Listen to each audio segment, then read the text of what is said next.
Good evening and welcome to this edition of KTN Friday Briefing. My name is Betty Kialo. Glad to have your company this evening.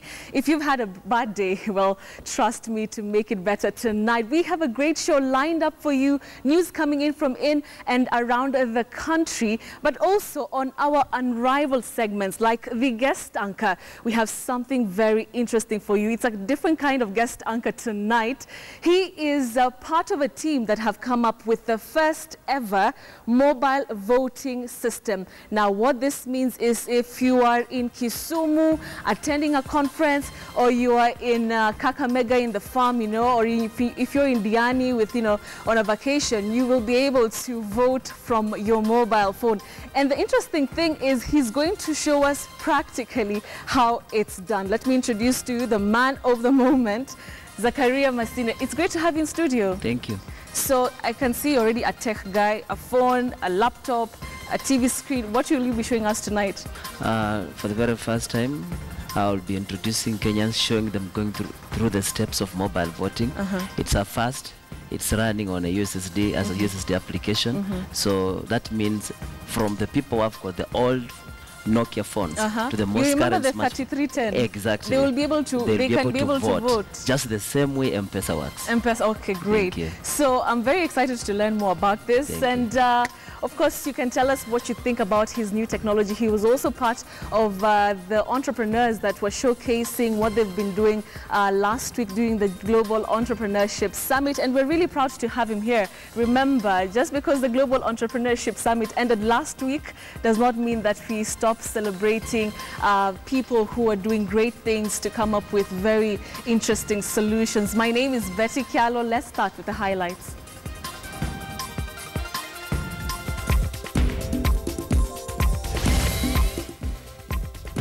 We will be able to assist the Ebola response team, bringing Ebola transmission to zero in Guinea.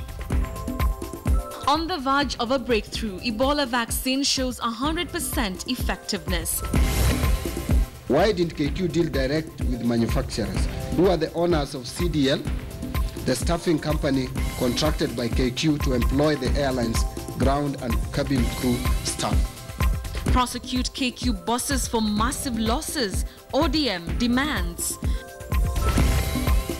28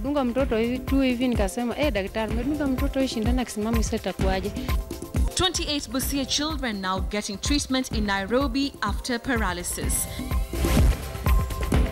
And slithering delicacies, where insects are an expensive and prestigious delicacy.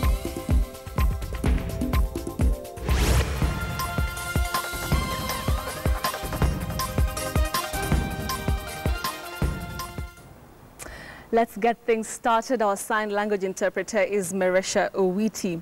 Now, news reverberating across the globe tonight is the announcement of the most promising results of a vaccine that could stop Ebola. After the deadliest Ebola attack ravaged West Africa and prompted the world to form a common front, the World Health Organization has said a vaccine has shown results of almost 100% effectiveness.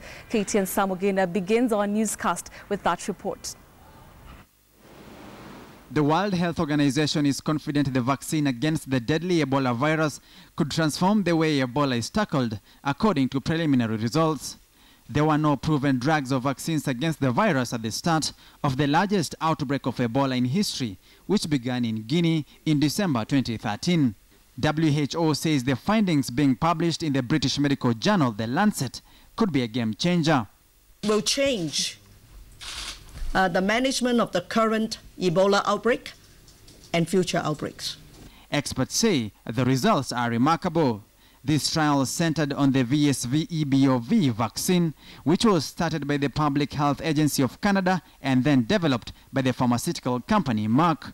It combined a fragment of the Ebola virus with another safer virus in order to train the immune system to beat Ebola. A unique clinical trial took place in Guinea.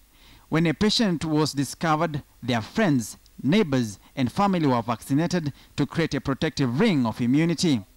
This could be the breakthrough the world has been waiting for. There is caution, though, as the results are still preliminary, with more data coming in. We hope that by continuing the trial with this modification, with doing all the vaccination immediately and also including younger people, we will be able to assist the Ebola response team bringing Ebola transmission to zero in Guinea. But officials at WHO believe the effectiveness of the vaccine will end up being between 75% and 100%. If such a vaccine was available 18 months ago, then thousands of lives could have been saved. The data so far shows that none of the 2,014 persons vaccinated developed Ebola virus disease after 10 days after vaccination. Early this month, Liberia experienced a new case of the deadly Ebola outbreak, barely 2 months after the World Health Organization had declared the West African country Ebola-free. The Liberian government confirming the outbreak said a teenager died of Ebola fever and had spread the virus to at least 2 more people. Before the new cases, Liberia had reported its last victim on March 20th and was declared Ebola-free on May 9th, 2015. During the months of peak transmission from August to November last year, Liberia was the setting for some of the most shocking scenes from the outbreak, by far the worst in history. The country was reporting more than 300 new cases a week. Samugina, KTN News. Now, the news of that vaccine has been greeted with so much excitement, especially in the medical department in the world, so to speak. And we just want to tell you why this news has been greeted with, so much excitement, as I've mentioned. And of course, we want to just see what exactly is Ebola for people who are wondering why so much enthusiasm, even from the people who were able to speak from the World Health Organization. And of course, it's a highly infectious viral illness that, causes severe bleeding, organ failure, and can actually lead to death. 11,000 people, have so far died from the epidemic, and 28,000 others have been infected. Just to show you the seriousness of this particular epidemic and why the news of that vaccine has been greeted with a lot of enthusiasm. Let's take a look at the symptoms. Diarrhea, vomiting, weakness, fever, bleeding are just some of the symptoms. You will remember earlier this year, and of course late last year, when that particular outbreak, the Ebola epidemic had another sighting in Guinea, Liberia and Sierra Leone. Very many people were told not to shake hands because it's highly infectious. Moving on to maybe take a look at the next board then. Of course, how is it spread? Through contact with body fluids, attacks internal organs, is highly infectious, like I mentioned. No non-cure and kills 70% of those infected. Like I mentioned, 11,000 is the number of people who have died because of this particular virus. Now, the vaccine that we're talking about is called VSV Ebola vaccine, and could be the breakthrough the world has actually been waiting for to fight this scourge that has hit the world for close to 40 years. Now, if such a vaccine was available, like I mentioned, about 18 months ago, we wouldn't have lost so many lives like we saw. It's a game changer, of course, also because very many thousands and thousands of lives will be saved from that particular scourge. But let's now shift gears to other stories making headlines. And the Orange Democratic Movement has called for immediate investigations into the operations of the national carrier Kenya Airways after yesterday's shocking announcement of a 29 billion loss. Now, the party wants the board members of Kenya Airways to be held to account over the loss. It must be also pointed out that Kenya Airways is one of the most expensive airlines in the region. Going to Mombasa is 40,000 shillings. Going to Kisumu is 40,000 shillings. They have been milking money from Kenyans in terms of fare. And you end up declaring a loss of 29 billion shillings. That does not add up. That does not give you the answers that Kenyans require. And that's the reason why ODM is saying there is something more to it than meets the eye. Why didn't KQ deal direct with manufacturers, who are the owners of CDL, the staffing company contracted by KQ to employ the airline's ground and cabin crew staff? Something criminal has gone on at Kenya Airways, and for some time. Somebody must take responsibility and go to jail. Enough is enough.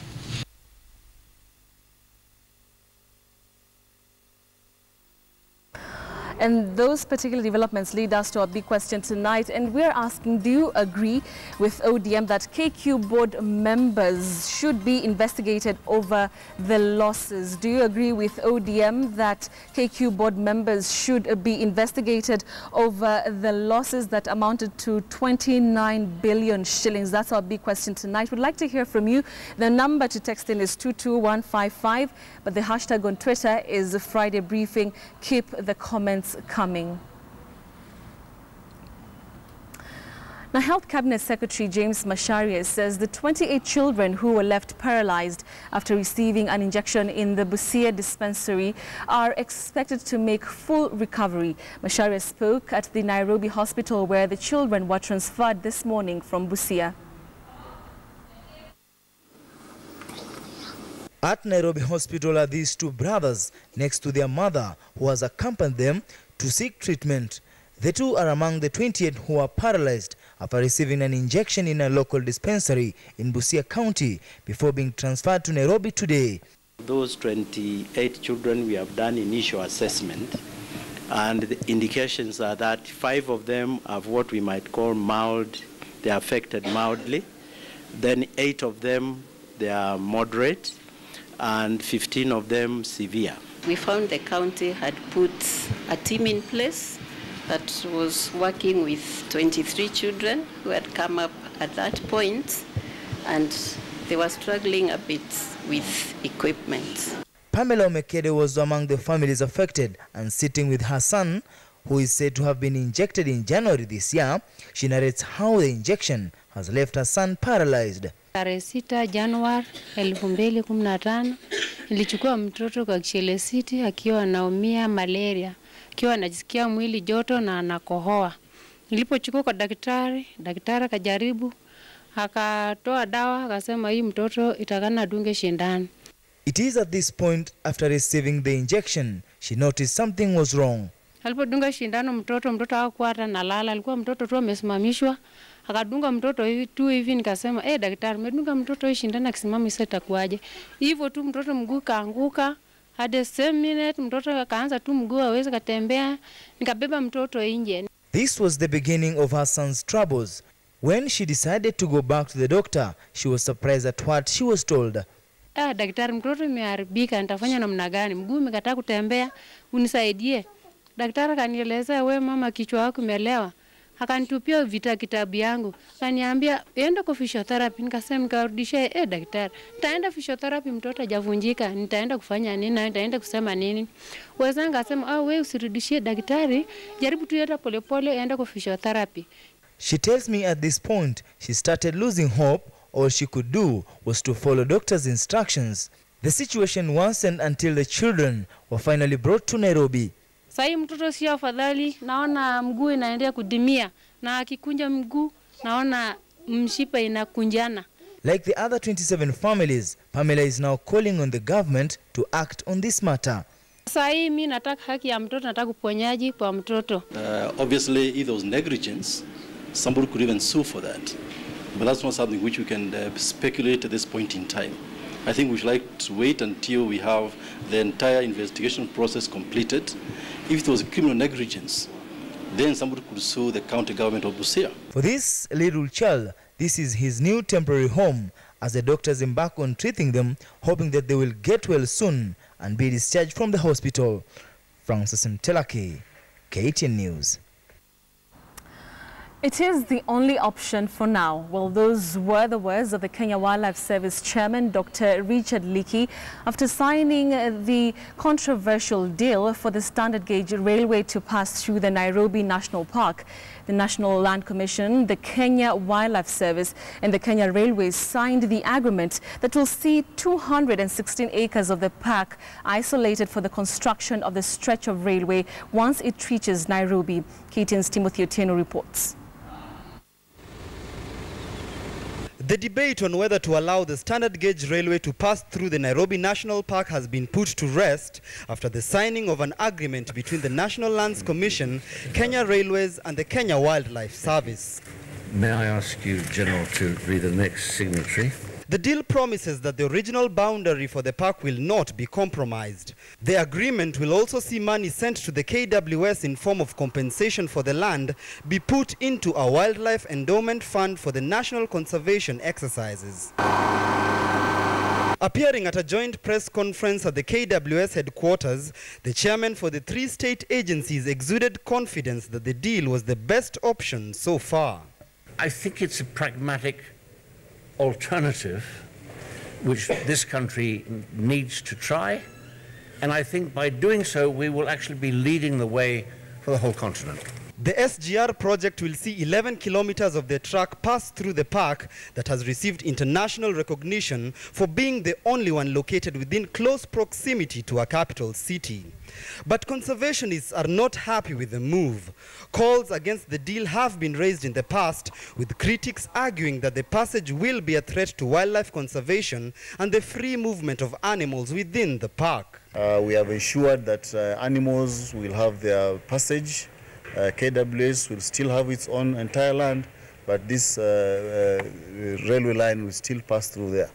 The rail was initially intended to pass through Mlolongo and Athi River and would have seen residential as well as industrial property demolished.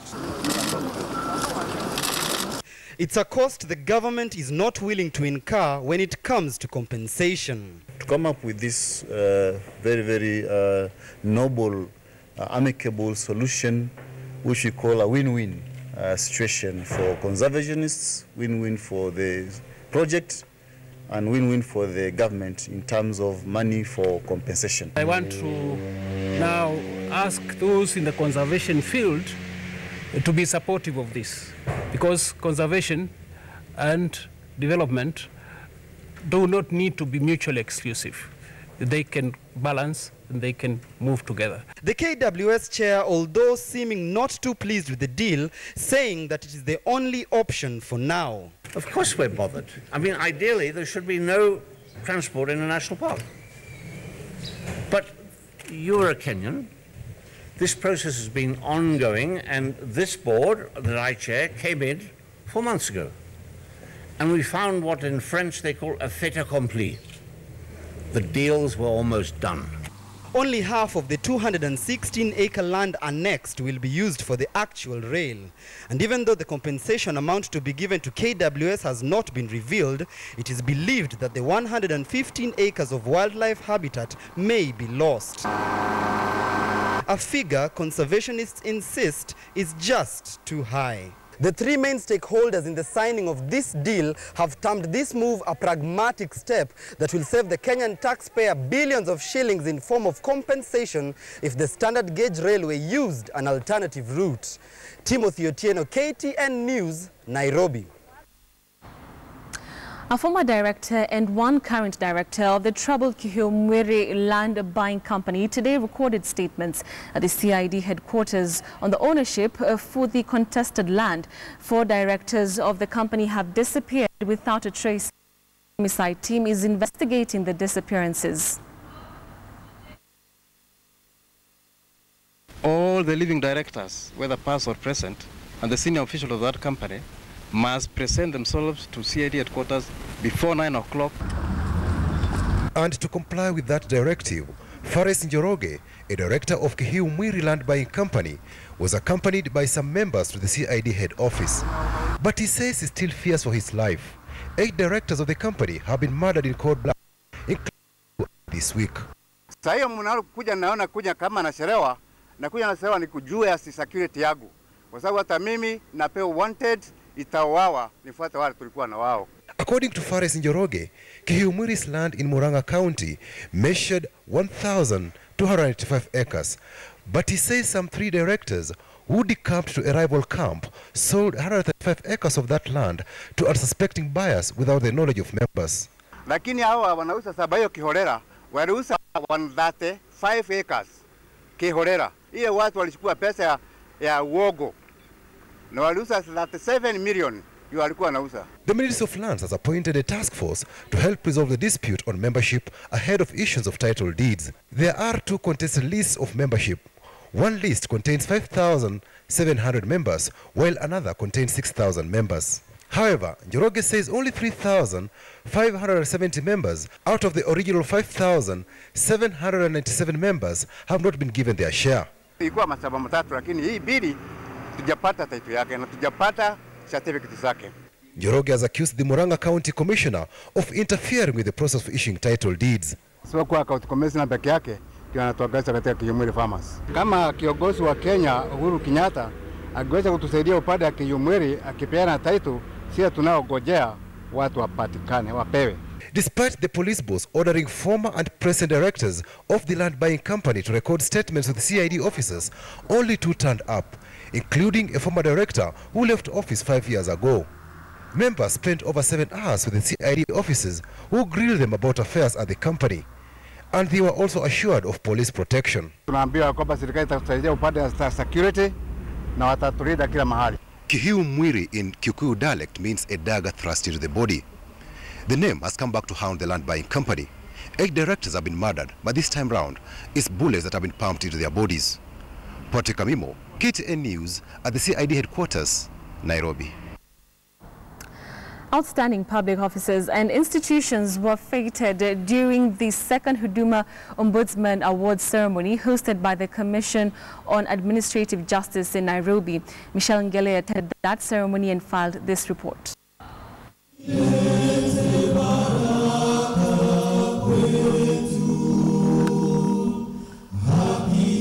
The national anthem marked the commencement of the second Huduma Awards ceremony.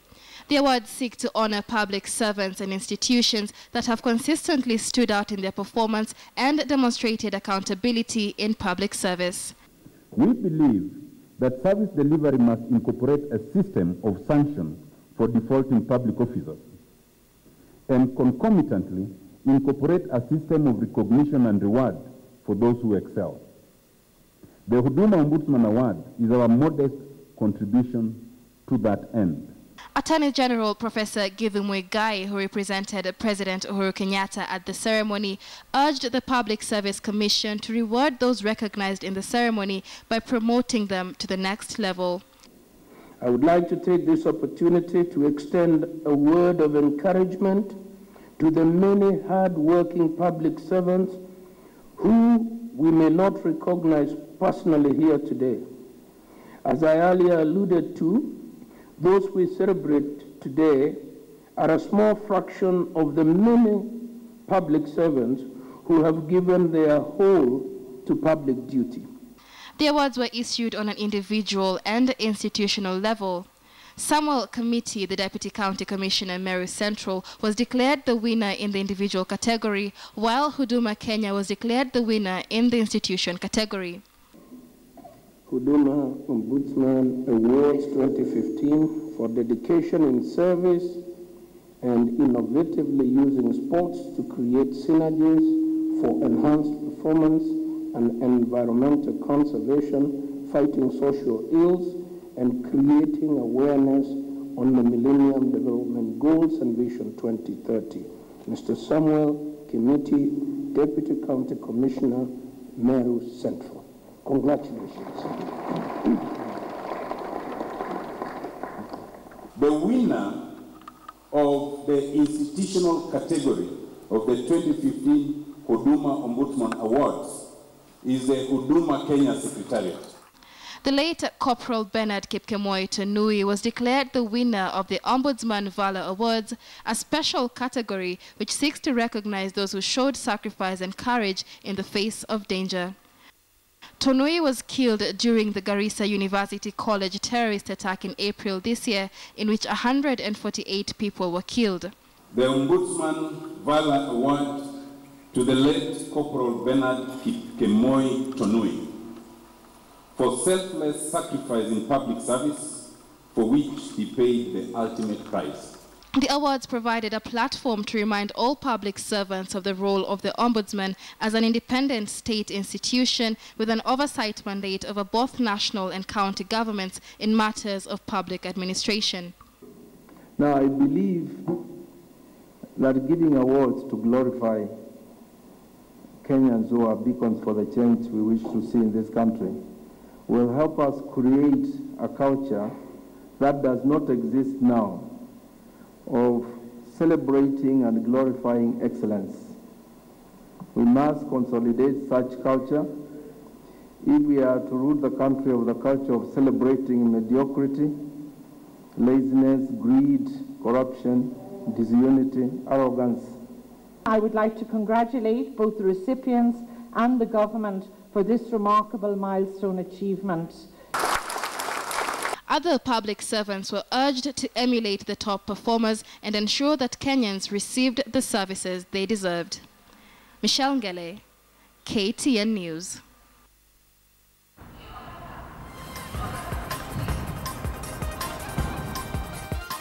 Big Q, in association with Thika School of Medical and Health Sciences.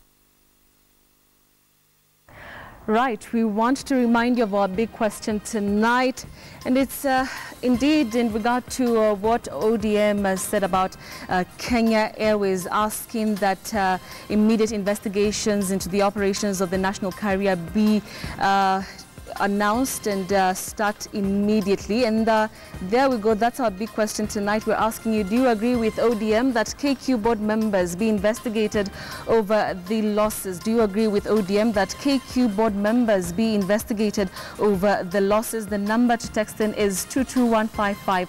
The hashtag on Twitter is Friday Briefing. I'll be more than glad to sample your views. Let's now take a short commercial break. We'll be back with our guest anchor telling us and showing us how soon, if adopted, we will be able to vote through our mobile phones. Exciting news there. Don't go away. Stay with us here on KTN Friday Briefing. But just ahead, take a look at this.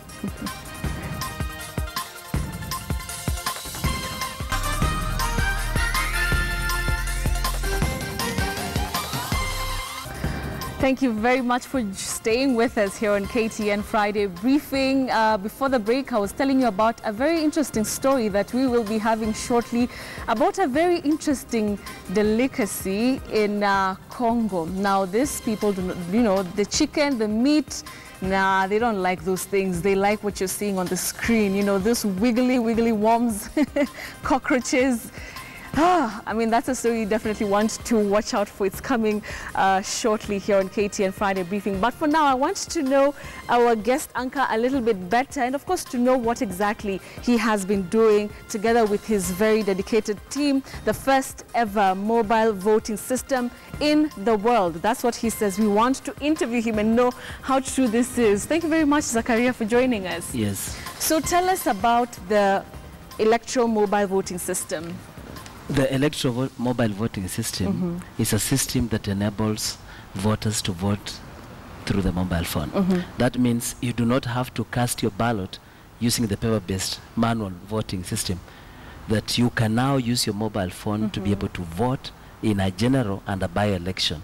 A good question is, right now we have allowed our banks, our financial institutions, we can be able to access them using our mobile phone. Yes. Now, why not also allow our mobile phones to be able to access the database at IEBC so that we can be able to vote virtually from anywhere without necessarily having to go to the polling station? Is this actually possible? Do you think, you know, there's going to be a time in Kenya where we are actually making this a reality? I believe so. I believe so.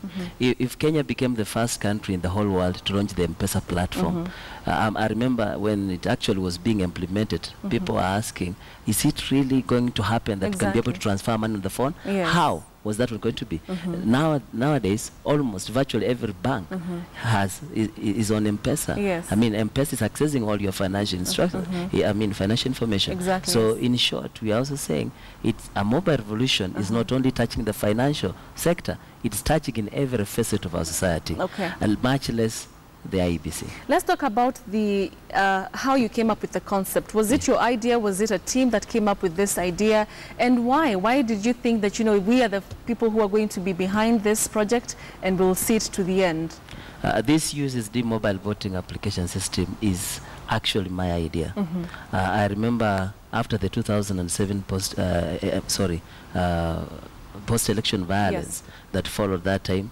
I remember during the election time, the long queues that people had to to follow from probably even people have to queue up to the end of the day. By the time they reach the voting booth, they are told, no, it's over. It's over. You have to come back the following day. So sometimes people have to travel up country from Nairobi, go to Muranga, go to maybe Western, where I come from, and they have to go, and you know, it comes with spending money.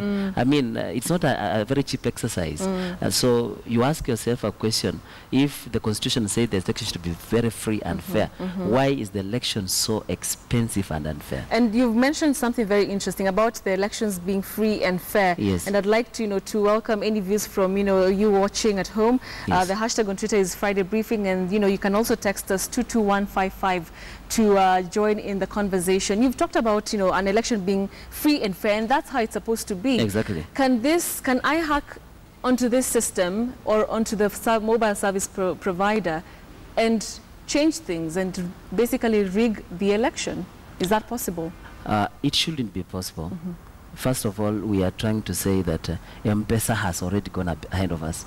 Definitely to the point that banks were able to allow your phone to access the financial information. That means they were satisfied with the security protocols applied on M-Pesa. So we are using M-Pesa as the benchmarking platform, that if M-Pesa has succeeded in making it possible to access your financial information, that means the security protocols applied, they are secure enough. So we are also saying, if we can allow someone to access your 200 million or whatever in your bank account, much less your vote. So we are also saying that we shall also apply the same security protocols. So how is it going to be? Like you mentioned earlier when we began the bulletin, that even if you have a 3310, you'll be able to vote. But then, I mean, from the time of registration of voters, if you can just take us through that whole process to the point where you're actually doing the voting. I want to mention that with this system, the biometrics are also very important. So you still need the biometrics? The biometrics are very important because users cannot themselves register themselves in the IEB system. We are saying that through biometrics at the registration center, we are able to match your ID details, the personal identifiable information, together with your bio information. We're able to match it at that point. So it's only at that point when the electoral official should be able now to add you into the IEB system, should be able now to validate your phone against the information you've provided at the registration center. So that process has to still take place where you go and registration. But we are saying when it comes to voting, you can do it anywhere. In your house. Exactly. And I just want us to cross over to our super wall and, you know, just, you know, demonstrate it to our audience, our viewers well. If you can just join me here. I want to do things a bit practically here. And there we go. There's our phone. All right. You can stay on that side. Let me come here. All right. So tell us, so this is actually the process of voting. Sure. So take us through it. Currently, we are calling the mobile voting system, MVS. That's the MVS, mobile voting system. By the time probably IEBC is able to adopt it, we shall be calling it the IEBC system. So first of all, you're hoping that the IEBC, are you in talks with the IEBC, you know, for future? Sure, we've been trying to talk with them, and I'm sure in the coming days or probably months, they are going to take on this idea. So first of all, the MVS, as we are calling it right now, will ask for your national identity card. You should be able to provide it as it was registered at the time you registered in the IEB system. So after the ID, we shall have the system requesting for your voter ID. So all this you just key in the way you text a message. Exactly, as we shall demonstrate shortly. So you shall have also your voter ID being registered into the system. So the last level, it will also ask for your PIN. This is a special PIN also issued by the IEBC at the time of registration. Remember, you can also change your PIN to something more secure. So take it this way, that someone actually you lost your voter's card and you lost also your ID card. What are the chances that someone also will have your PIN? Chances are very minimal, right? Exactly. So those security protocols are very important actually when you're validating into the system. So the PIN we have. So once you have your PIN into the system, now once you enter the PIN in the system, now the next stage will be to give you the election levels from the president, the governor, to the senator, to the MCA, all the way, all the election levels shall be. So if you are not registered in the system, if you gave some wrong entries, it says you are not registered. So that means if, the ID number you gave was not correct. Exactly. So you have to start the process again. So you have to start the process again. Exactly. So moving on, you said that, there we go. So please choose the election level. Sure. Then you have the president, governor, senator, member of parliament, and member of the county assembly. Sure. So, wow, this is very interesting. Sure. So if it's you're electing a president, you choose level 1, just the way we do it, with M-Pesa, yeah? Simple. Then the governor, level 2, senator, member of parliament. So when you choose the president, it brings all the candidates. The list of president candidates who are actually registered in the system at that time. Okay. Exactly. All right. Yes. Let's see what else. What next do we have? Yes. Vote rejected. That means you have already previously voted. Okay. Yes. So your vote for governor was already received previously. So, so that means you cannot vote twice. No double voting. No double voting. Exactly. Interesting. Yes. So we're talking about, if you can just go back there, we're talking about, the IEBC trying to adopt it. Yes. You've mentioned that you're in talks with them. Sure. We've been talking with the manager at IT section. And what does he think of it? He or she think of it? If it's quite very interesting. Because most of the times, especially these the government institutions, they're very resistant to change. So how are you, showcasing this particular project, innovation, technology, new system, so that they can actually say yes?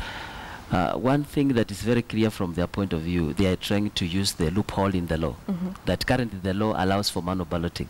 But if you look at the Election Act of 2011, it says a vote can be cast either by manual vote or electronically. Okay, yes. So the drafters of the Constitution, they knew that at some point in future, we shall be able to use electronic gadgets to be able to cast our mobile phone. So probably the definition of electronic need to be expounded further to include, probably to define it further to say even the mobile phone is an electronic gadget. Okay, all right. Okay. So they are trying to say that currently, because it's provided for in the law that we do it manually, so that means the parliament has got to amend the Elections Act to be able to allow for electronic voting. Okay. Yes. We cannot go through the phone, but I want us to, if the camera can just, show us what is on the screen right there. I'm seeing president, governor, senator. So this now is the final kind of like tabulation. It is a tabulation. It's a very simple system. We are just trying to demonstrate the demo. We are saying we can build a more robust, a more versatile system than the way you're able to see here. So this is a case of RTS system currently being used by IBC, reverse transmission system. Remember, it failed terribly in the last election. They said for some reason the phone batteries. They had to do it again exactly. Do it manually. How about being able to conclude an election in Kenya just in a matter of probably 2 to 3 hours? We are done. That's possible. Very possible right now. Wow. Okay. Exactly.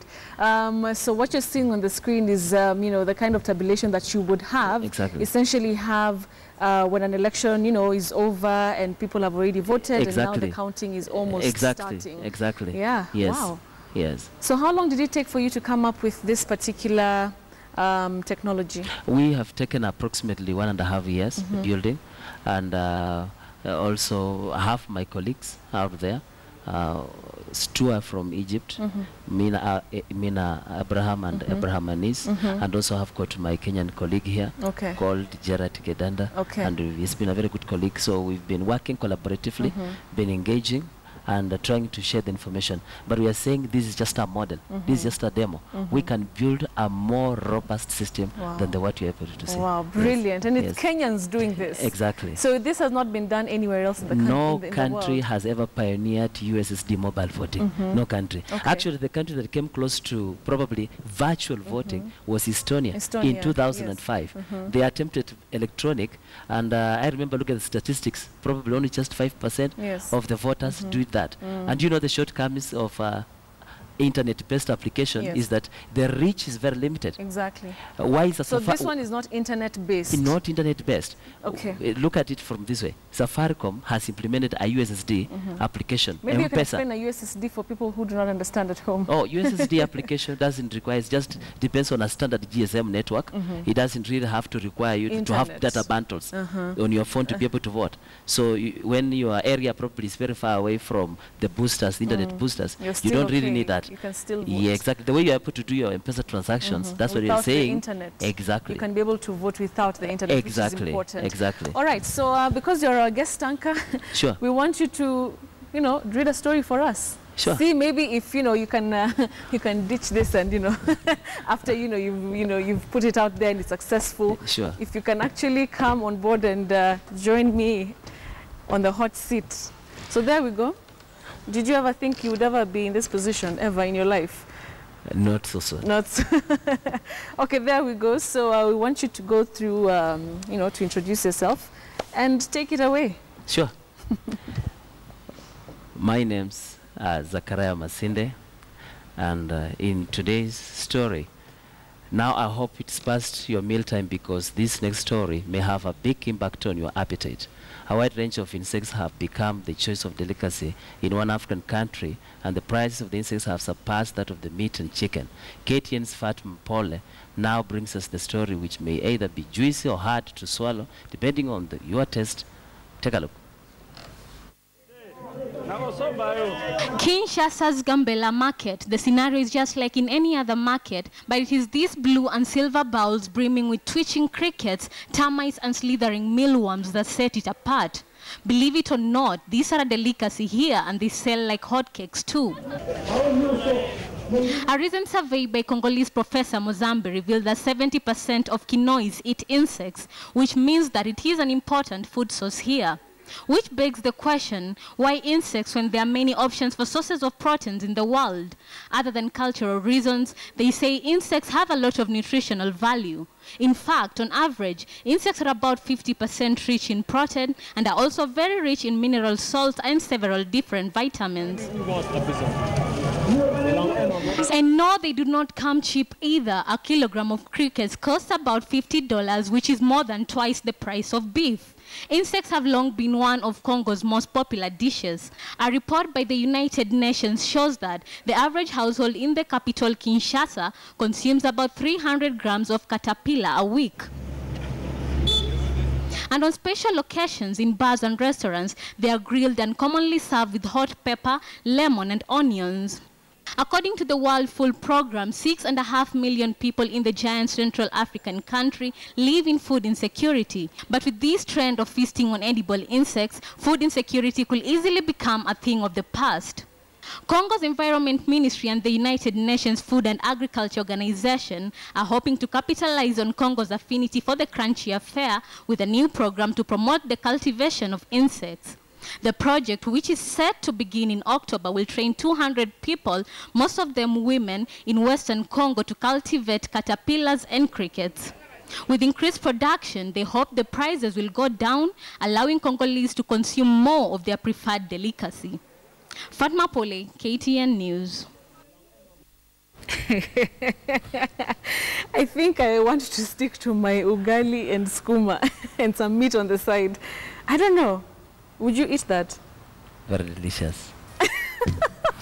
You'd eat those wiggly worms? It's not the first time. I think even among the Luyas, we do some of these ants. Well, I'm half Luya, but I've not seen my mom enjoying something like that. You've been brought up in Nairobi. You should go down. I think I should go down and see if I can try it out. Sure. Thank you very much. I think you did very well, by the way, in introducing. Maybe just a little bit fast. You know, you should. You know, it's like you're telling a story to, to your friend or something. Exactly. Yeah? All right. So next time you take it slow. Sure. All right, I'll give you a 6 out of 10. Wow. That's not too bad. All right, so take us on a break. All right. Let's take a short commercial break and we shall be back for more news.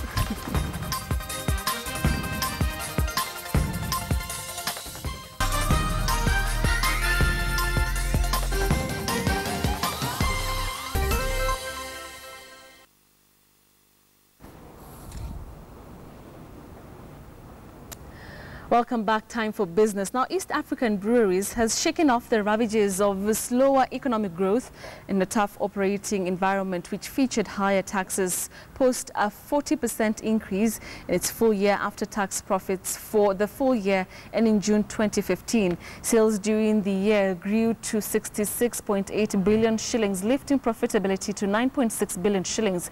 EABL's Group Managing Director Charles Ireland sat down with KTN's Adelaide Changole to look at how business has fared.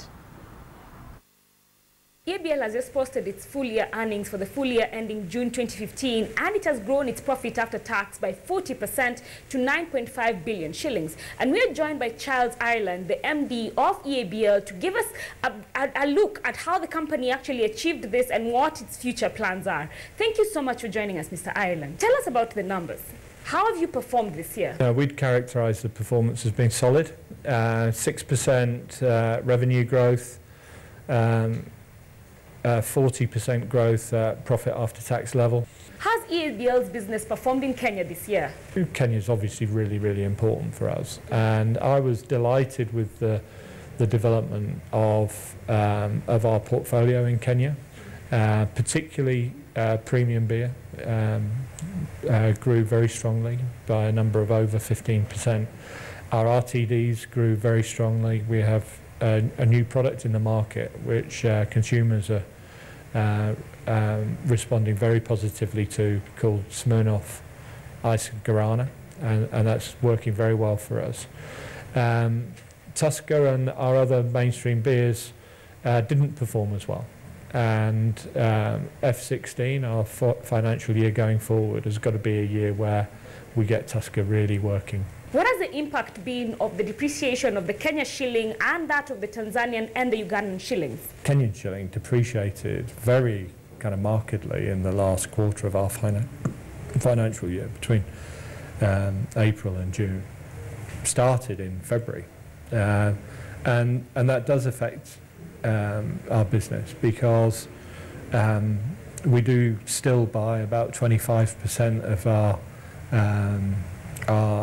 raw and packaging materials and our capital investments from overseas. So it does affect us, because obviously our trading is in Kenyan shillings and other local currencies, but then we've got to convert into US dollars or euros or pounds when we're buying a new machine from Germany, or packaging materials from overseas. So it does have an effect on our business. We try and mitigate that effect.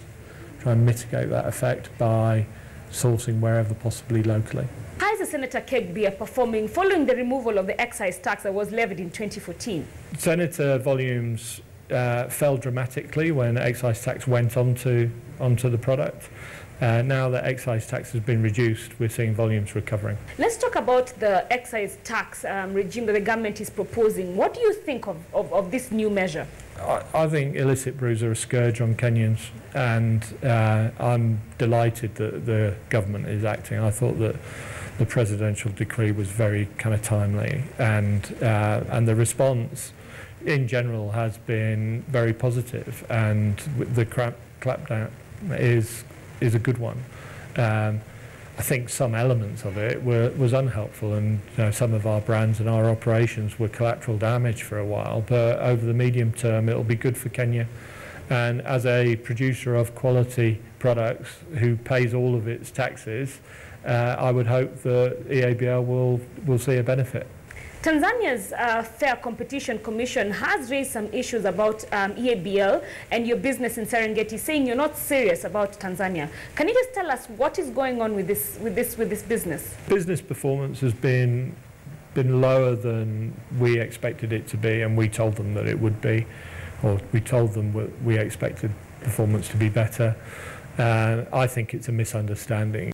We've made significant investments in that business over the last 4 years. We've brought it up to international standard, and The last year has been one of improving performance, and we expect that to continue. So what is in store for customers, shareholders and investors who are looking at TABL in the coming year? From a shareholder perspective, I'd expect that we would continue to grow our revenue and our profitability.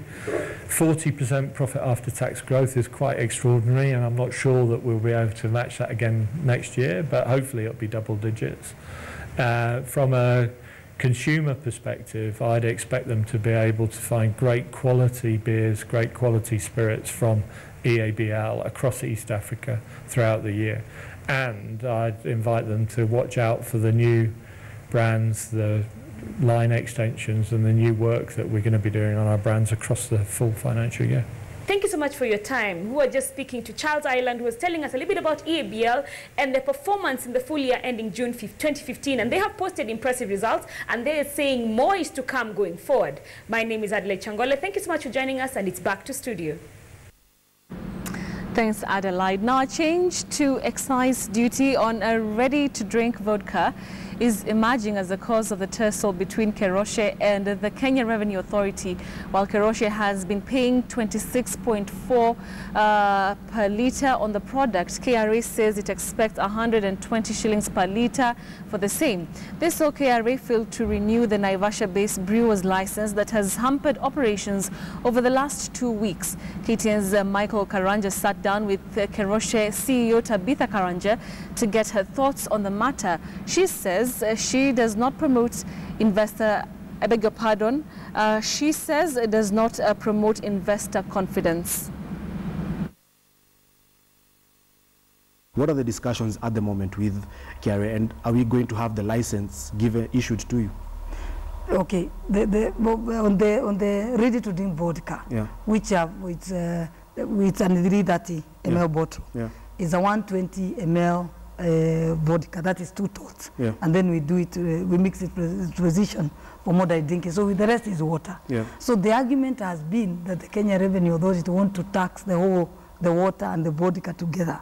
So that's why you can see they want to change it from 26 to 120. Yeah. But that one again, we've taken an appeal. We've also, of course, asked our lawyers and to the KRA, whatever tribunal. We are doing all that, but we can see again, not a thing that if you wake up and think of innovation, there's nobody here to support you on that. They think of it's killed.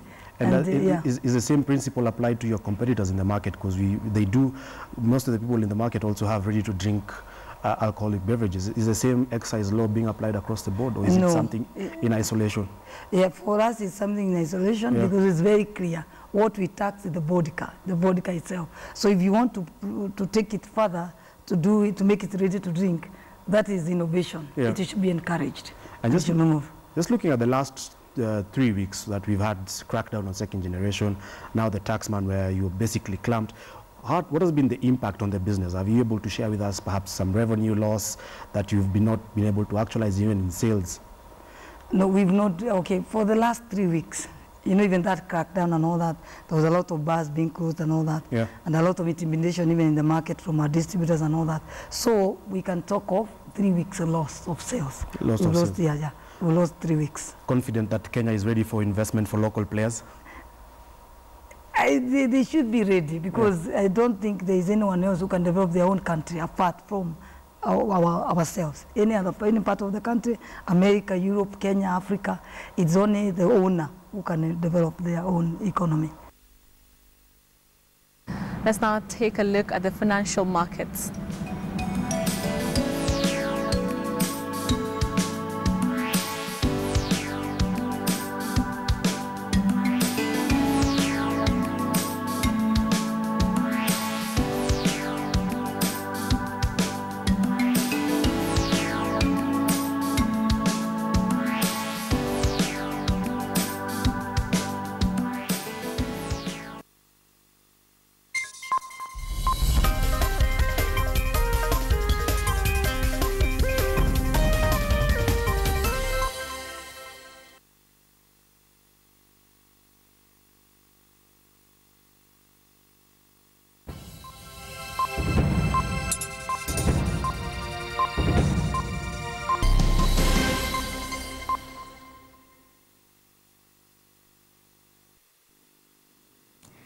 And welcome back. Time for us to learn some proper English pronunciations.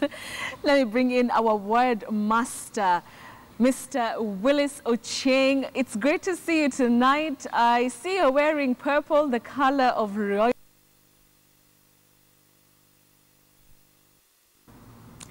And welcome back. Time for us to learn some proper English pronunciations.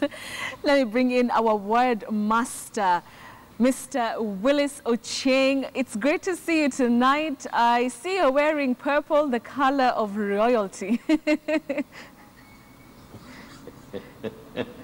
Another coincidence tonight, Betty, and it could be a telling image of greater things on air tonight. Exactly, and you know what they say, great minds think alike, so hey. There you are, spot on. Willis, I want us to start from the streets of Nyeri especially, and I want to hear what they had to say this week on Word on the Streets. Let's listen. Are we? Ori. Oli. Mary. Mary. Awali. Ori. Awali.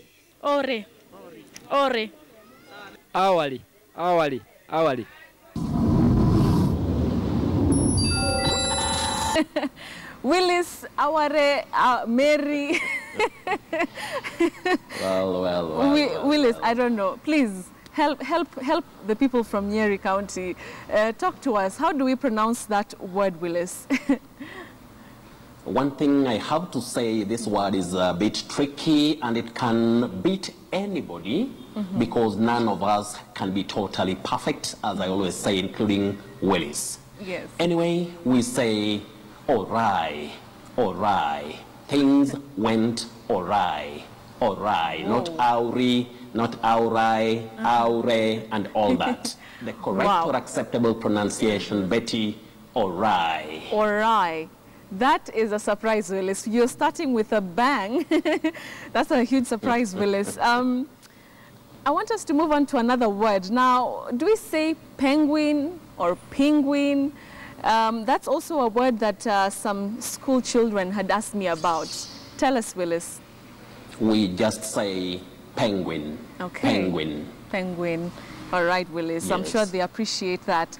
Now, moving on to another word, I'll spell it out. F-A-C-A-D-E, which means an outward expression that conceals something that's not pleasant in reality. What does, first of all, how do you pronounce that word? You say facade, not facade. And now that you brought that word, Betty, I should also remind our viewers, or those who love standard or acceptable English pronunciations, that we say charade, not charade. Oh. Charade, facade. Wow, yes. Okay. That's another surprise, Willis. Charade and not charade. That's right? Yes. Okay. Yes. Got it, Willis. Moving on to another word that means, you know, a stone or a metal platform that, you know, lies alongside water where ships can actually load or offload shipment. Q-U-A-Y. How do you pronounce that, Willis? Quay? Oh, I see. Q-U-A-Y. We don't say quay, as many people may pronounce that word or mispronounce it, you know, looking at the letter sequence. The correct or acceptable pronunciation of that word is key. Just like K-E-Y. Key, not quay. That would be a big surprise, I know, to you, Betty. We don't say quay, you say key. Q-U-A-Y, key. Just like K-E-Y. Such words are known as homophones. I'm telling you, Willis, the reaction here in the studio, and my director's almost screaming. So it's key and not quay. No. Wow. Don't say quay, it's key. Key.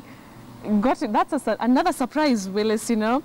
Moving on to another word, when you want to mean an excessive amount of something. Plethora, which is which? You say plethora. Plethora. A plethora of something. Plethora. Yes. Plethora. All right. Plethora. Yes, Betty. As simple as that. Now, Willis, you know, this week we had quite a number of questions from our fans, especially your fans. And today, some of the questions that came in terms of pronunciations, Maurice Odwar had so many words, but I just took one. He wants to know, do we say coalition or coalition or coalition? How do we pronounce that one, Willis? You say coalition, coalition or coalition. When you say collision, you are like talking about the noun form of the verb collide. Collide, collision, that is head-on collision. Yes. But when you talk about a government or a group of people with common interest and all that, you talk of coalition or coalition, Betty. Okay. Got it, Willis. Got it. Owino Jr. wants to know how to pronounce this word. I'll spell it. C-I-R-C-U-I-T. What we know as circuit. Is that the correct pronunciation? We say circuit. Circuit, not circuit. It's very common, you know, locally when we hear of circuit, circuit, and all that. But the correct pronunciation is circuit. Circuit. Oh, okay. Circuit. Circuit. Is that correct? Circuit. There you are. Wow, there you are. That's an interesting one, circuit. All right. Moving on to, do you have any surprise words? You've told us about facade, ori, key, any more in your bag? Betty, I have a word that many people, you know, you will hear it, especially in primary schools and all that. People talk of geometry. Yes. We say geometry, not geometry. Geometry, geology, not geology. Then we say geography, not geography. So the word is geometry. Geometry, geometry or geography. Yes. Willis, always a pleasure having you on the show, teaching us those, you know, very tricky words like ori. We appreciate it from this end, Willis. Sure, anytime. And Betty, before I leave, I have two words here. Now, the upper one is warm, warm. The lower one is warm. So W-A-R-M is warm. And you can see the phonetic transcription on this side for warm. Then warm, W-O-R-M. The transcription is right here. So we should remember about that. And I would say, see you next week.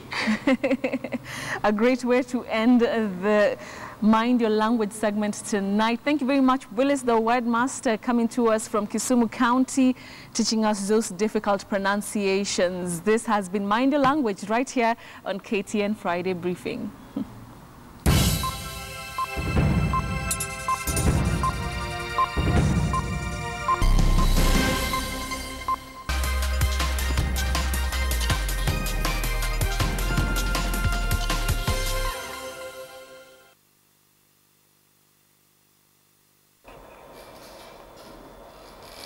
Good evening and welcome to today's edition of KTN Sports. My name is Moses Wahisi. Today we start on the track where Mike Mukamba continued with his spectacular form as he booked the spot in this year's World Athletics Championships after winning the 100 meters race during day one of the national trials. In the other final of the day, former double world champion Vivian Cheruiyot secured a 10,000 meters ticket after winning in 32 minutes, 58.4 seconds. Robinson Okenya reports from the Safaricom Stadium in Kasarani.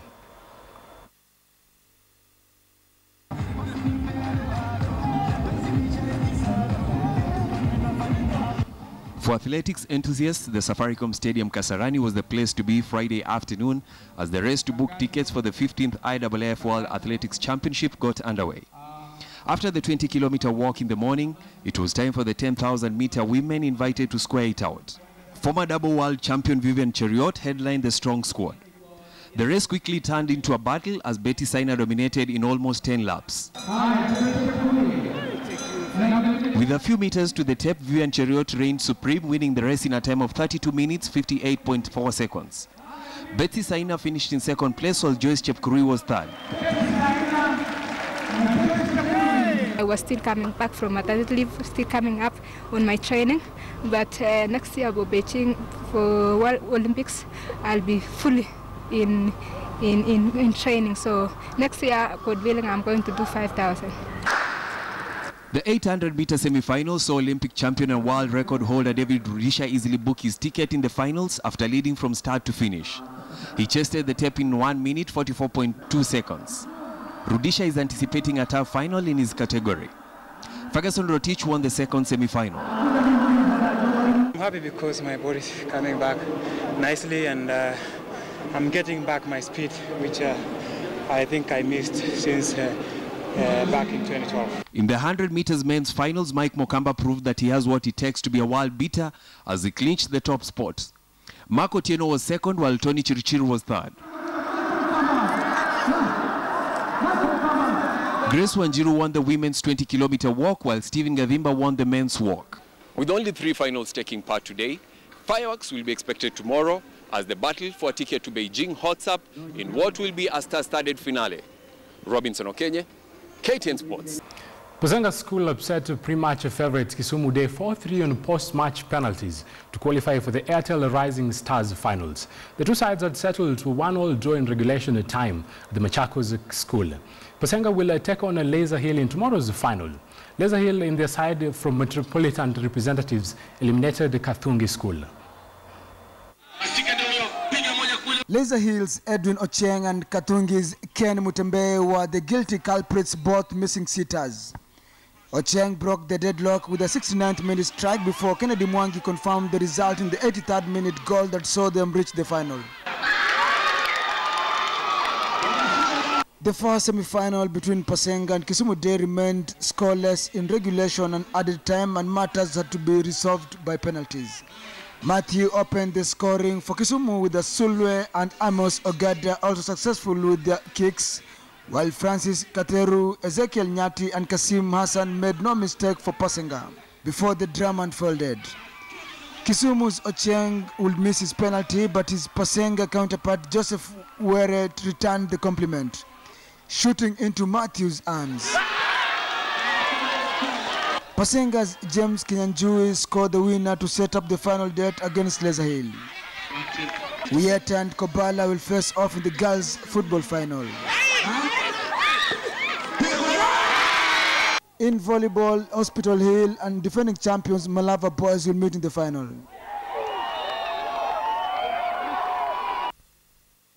There will be a minimum of 8 golf tournaments across the country this weekend.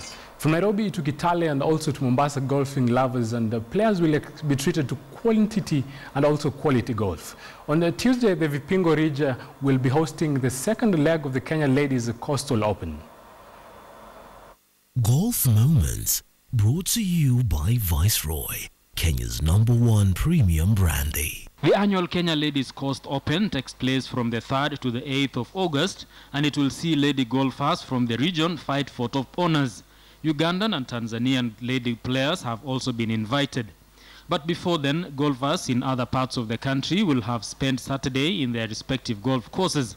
The Railways Golf Club in the city will host the CBK Friend of the Captain Cup, while in Kiambu it will be the July monthly mag, and in Sigona the home of the Kate Apartments tournament will take place.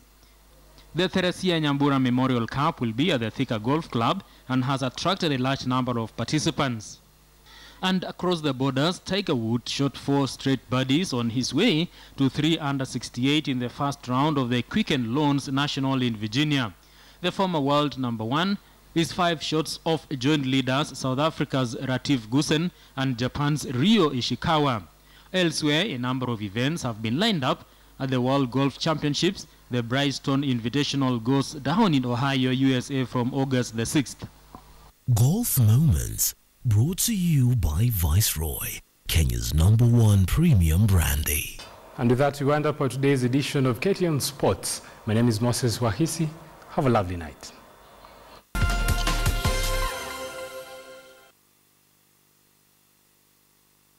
KTN Weather, in association with More Team Do.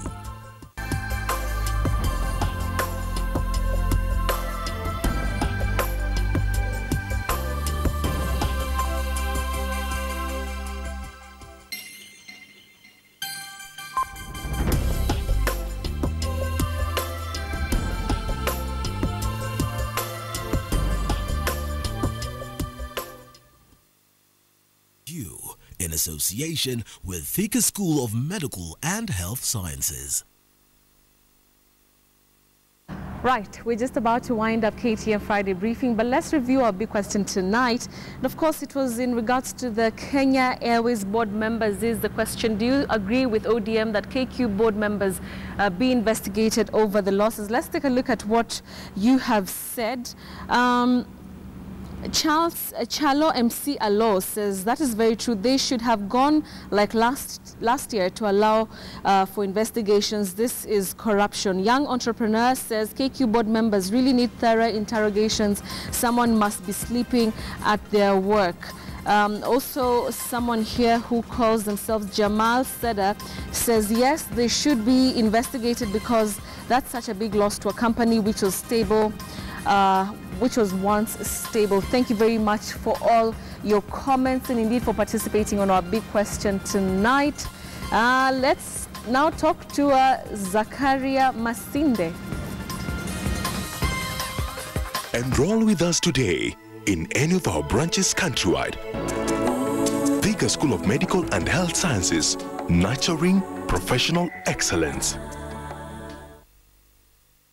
Right, our guest anchor who performed very well, in guest anchoring. But your system, very many people are loading it and saying this is the next thing. But of course, there are some concerns that I'd want you to address. Sure.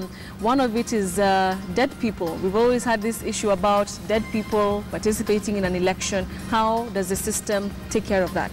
Now, when it comes to dead people, the provincial administration has a way that before you bury your loved one, yes, you must be able to report it to the provincial administration. And that means the IEPC must be able to establish a way in which they can be able to pick information about dead people and expunge them from the voter register. Okay. Exactly. Well said. There's also something about M-Kura, which is on Google Play Store. Yes. How is it very different from what you have? Now, very the difference between MVS and M-Kura is that M-Kura is based on an internet platform. Okay. MVS does not need internet. Okay, it's like M-Pesa. Exactly. You see, even up to date, M-Pesa is running as a USSD application. Yes. That means USSD application reaches far more people. Exactly. But we are saying that we can have both platforms working. There are people who might be comfortable working on an internet platform. Yes, others yes. want to take it as a USSD But platform. the MVS, your kind, works for, can get to as many people Exactly. as possible. Probably even 80%. As long as 80%, as long as you have a phone. As long as you have the phone. All right. Exactly. Thank you so much, Zakaria Masinde Yes. from Beacon Solution. Yes. He was talking to us about the new, very interesting technology about being able to vote from your mobile phone. Thank you very much for all your feedback. We really appreciate it. My name is Betty Kialo, and you are? Zakaria Masinde. All right. See you next week, God willing. Have a lovely weekend. Thank you.